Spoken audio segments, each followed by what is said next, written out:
It takes a lot of reflection, self-educating, and accepting change.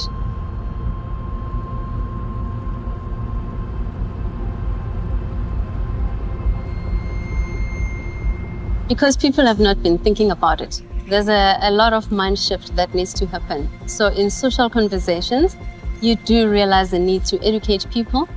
Most questions would be about range anxiety. Most questions would be about load shedding, because that's the foremost thing in people's minds. Your circle, how have they embraced electric vehicles? With a lot of skepticism. You know, I often get, at a dinner table or at lunch with friends, they go, Tarryn, this thing you're doing, with Audi and electric vehicles, I mean, how on earth with load shedding? It's the same responses that you get all the time. But when you actually start to talk to them about, well, how often does your cell phone run out of charge? You know what to do. How do you, manage the other devices? And the spark that people get in their eyes when you start to have those conversations and they realize, actually, maybe this is something that they should look into. That really excites me. Advancements in technology, they seem to go hand in hand with increased demand for electricity. And I'm wondering if you think that this is sustainable. For me, it is sustainable. I think South Africa as a country has embraced a renewable future. So I think that helps the cause. EVs will be charged with renewable energy in the future, so it's absolutely sustainable. How do you use the technology in your car to your benefit? I mean, one thing I use all the time is the app. The car also has an enormous amount of other features like recuperation and how you can set the recuperation at different levels. What exactly do you mean by that, and how does it work in each one? So energy recuperation is basically when you use the forward momentum of the car then has a certain amount of energy, and then as you slow down, the battery then reabsorbs that energy. So it recuperates the energy that's created through forward momentum. And Shula, I'm interested in hearing how you think future technologies around electric vehicles will progress. Right now, you need to plug in a cable to the vehicle for it to charge. Imagine the possibilities when all vehicles can charge wirelessly, whether by putting the coil underneath the vehicle or driving on the road surface that has solar-generated energy and the vehicle charges as it drives along. So the possibilities are still endless. Why did you choose to drive this particular vehicle? I've been a big fan of electric vehicles from the very first electric vehicle I drove, and they are a completely different experience. And for me as a road car, it is far superior to any internal combustion engine car. So the RS is the first performance vehicle that's come out in this country that made sense for me.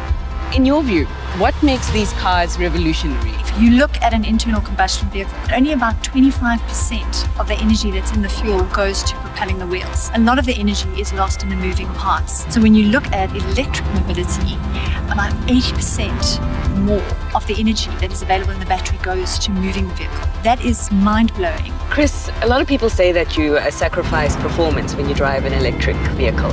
I think electric cars today, the amount of torque they deliver and the way they deliver it right from zero, it makes it a very exhilarating car to drive. This is one of the fastest production vehicles Audi has ever produced. Did you have to change anything drastically about your life to adapt to these new cars? It's quite liberating to drive past a petrol station every day and never have to pull up there again. You get home and you plug the car, and that's a habit. It takes you another 5 seconds to do that. And when you wake up in the morning, the car's charged. It's a mindset change, and it's something that's great. When you get in your car in the morning, it's full of fuel. In your previous life, you used to be a racer. Do you ever miss the sound of a high-powered combustion engine? It is something that is specific, but I believe that a road car and a racing car are two separate animals. For me, an EV is an unbelievably good platform as a road car. It's quiet, it delivers power in a very specific way, and it's a very different experience to a racing car. Do you reckon there needs to be a greater advocacy in normalizing EVs like in Dakar? I think it'll be incredibly exciting because you'll have probably four-wheel drive, 1,000 horsepower, instant torque racing cars, which will be unbelievably exciting to watch. In terms of how the market has responded to electric vehicles, what has that response been so far? There was always this resistance to the next step, but once you understand it and you work with it and you realize how much better it is, it becomes the norm. So I think the skepticism and the resistance is just a function of human nature. It's about having a progressive mindset in a way. I think it's about any lifestyle change. When you face those moments of a little bit discomfort, maybe we want to fall back into your old habits, pushing through that, learning more, making a new habit, and then you realize, actually, this is better. And the next thing you know, everybody's on that side ultimately. And you're driving an electric vehicle. Yeah. And finally, Tarryn, as an expert in your field, both of you in fact, how do you see the move towards battery-powered vehicles changing the way that cars of the future will be designed? I think design possibilities are endless, and it's not just for the vehicle, it's for everything that surrounds the vehicle. So when you start with a battery pack running along the bottom, the entire interior space is open to you. You don't have to now accommodate an engine, a drivetrain. You don't have to build around that and then see what space you have left. I think designs will transition, and we'll start to see the interiors lending themselves to all sorts of different things we can be doing, especially when you start to overlay the opportunities of autonomous driving.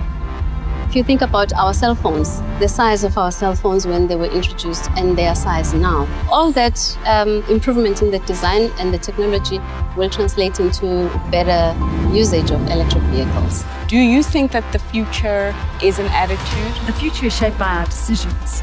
And our decisions depend on what is our attitude around the possibilities. Are we optimistic? Which way do we want to go?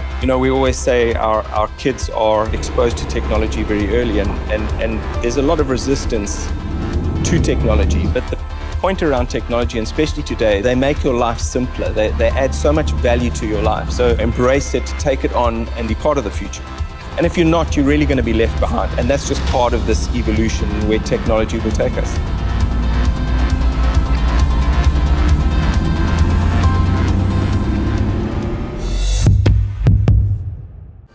Being in Africa, we actually stand to benefit the most from electric mobility, from renewable energy, and ultimately all the technology